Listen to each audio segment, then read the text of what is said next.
Hi everyone, it's Stephanie here and welcome back to another video. Today we are going to be playing with the new paper bag treat box die, and this is going to create a little treat box that you can use for any occasion throughout the year. So first let's go ahead and look at the actual die once you die cut it. So you're going to get this piece here I'm holding, you're going to get one of these, and what it is it's going to create one half of your treat bag. So you're going to actually have to die cut this twice, so you can see that I have two here on screen. So I've ran this through my die cutting machine 2 times, and now I have both of the parts that we need to assemble the entire bag. You can see there's a bunch of score lines on here, and the little notch piece at the very top there is going to be the very top of our bag, and it has that little notch detail to make it look like an actual paper bag.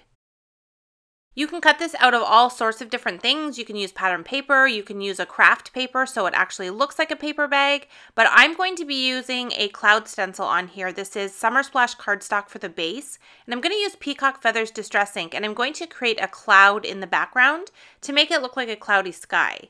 Now you'll see later in the video when we start to assemble this that we barely see any of the sky anyway, so I probably didn't really have to do this, but when I started I was thinking that I was going to have a lot of open area and I didn't want to just have the plain cardstock. So what I'm doing is I'm just taking our mini cloud edges stencil. This is a plastic stencil, so it's really great because the ink kind of just slides right off of the stencil onto your work surface. And there's no right or wrong way to use this stencil. Some people like to start at the bottom and work their way up. I prefer to start at the top and kind of work my way down. Then I can kind of see the clouds as I'm going and kind of figure out exactly how I want to position it. And you can get pretty creative with this. You can kind of turn it on an angle, you can keep it going straight across, you can do multicolor clouds. There's all kinds of different ways that you can use this stencil, so definitely have fun and play around with it. So now that I have the front here finished, I'm going to go ahead now and I'm going to start to put on all of the adhesive that we need to assemble the bag. So I prefer to use score tape just because I find it quick and easy and I find that it fits nicely on all of the pieces that you need adhesive. And I'm just going to start adding it to the paper bag. So the first area I'm adding the adhesive to is along the sides of each of the 2 pieces we've cut out. You can see I'm just kind of keeping that right up against the score line. And I have that on the front side of both of the paper bags. Once I have that on both of them, I'm going to go ahead now and I'm going to flip one of them upside down and I'm going to put adhesive on the very bottom piece here. It's just a little rectangle piece. And the purpose for that is that when we put this all together, we want the bottom of one side to adhere down to the bottom of the other side. So you can see we have the adhesive on the front side of both of those pieces, and then we have the adhesive on the other side on just the rectangle piece at the bottom.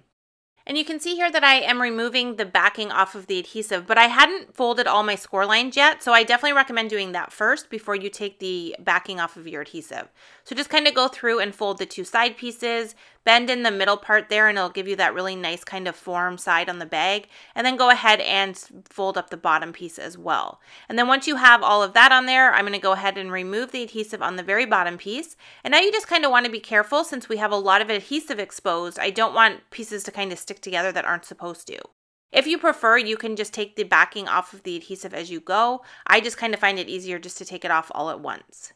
So I adhered the bottom on first. You can see that lined up perfectly along the bottom of the bag. And now that I have that on there, what we're going to do is we're just going to take the 2 sides and we're just going to fold them both up so that we connect them to the sides of the bag. So there's going to be 4 different areas that the adhesive is going to connect to the bag to fully adhere it together and create that really cool shape.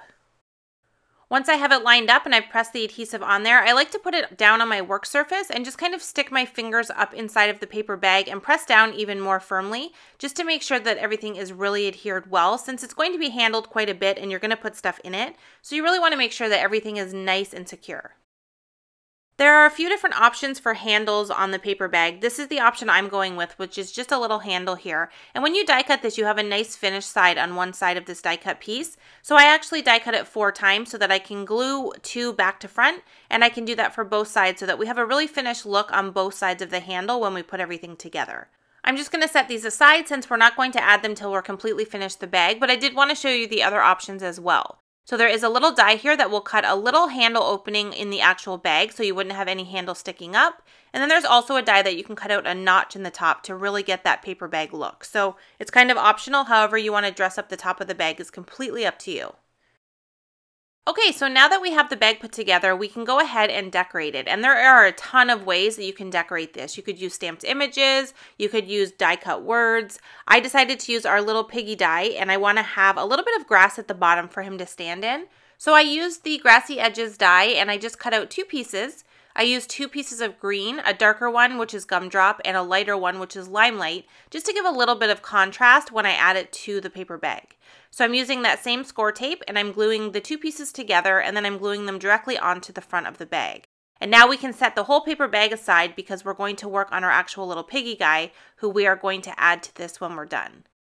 This bag is the perfect size for these little critter characters that we have in die form now. So we have a raccoon, a fox, a rabbit, and now we have the pig. So you could kind of do any of these or you could do all of them. It would be really cool for a kid's birthday party or something where you have kind of like an animal theme that you could make a bunch of these with different animals on the front.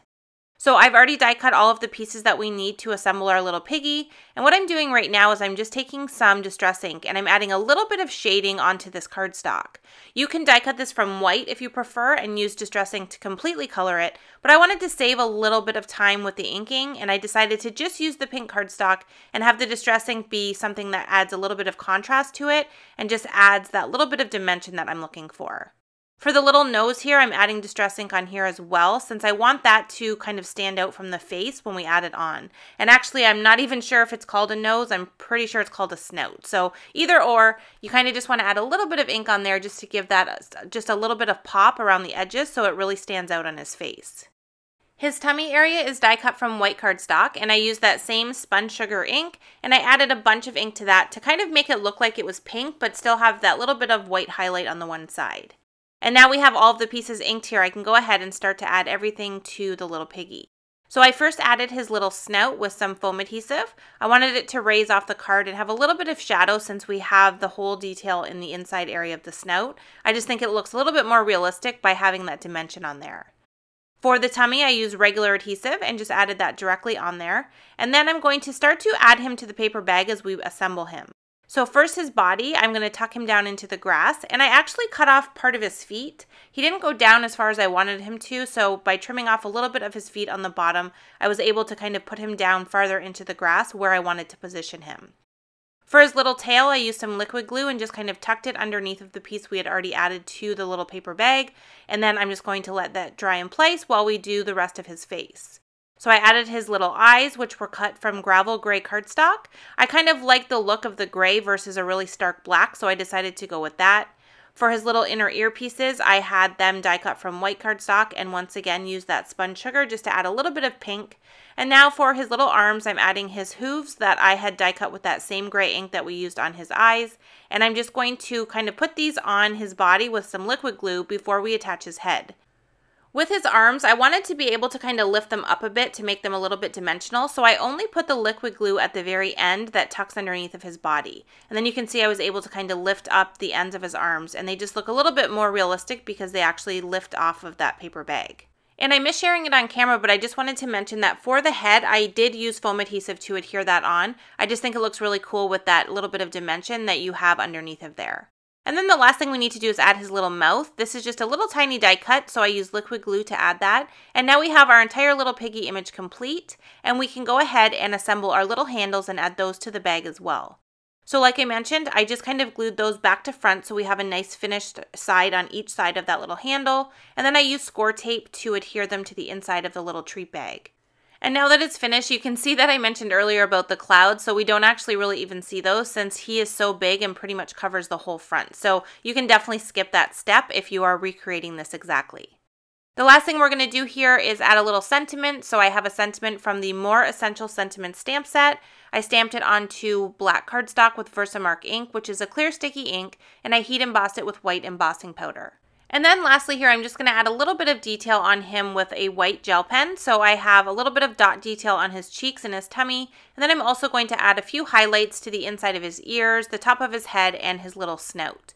So now we have a cute little treat bag with this adorable little piggy image on the front. Like I mentioned before, you can use our other critters as well, or stamped images or die cut sentiments. Pretty much the sky is the limit with however you want to decorate your little bag. If you're interested in any of the supplies that I've used, I've linked them in the video description below. As always, I appreciate you being here and I hope to see you again soon. Thanks so much for watching.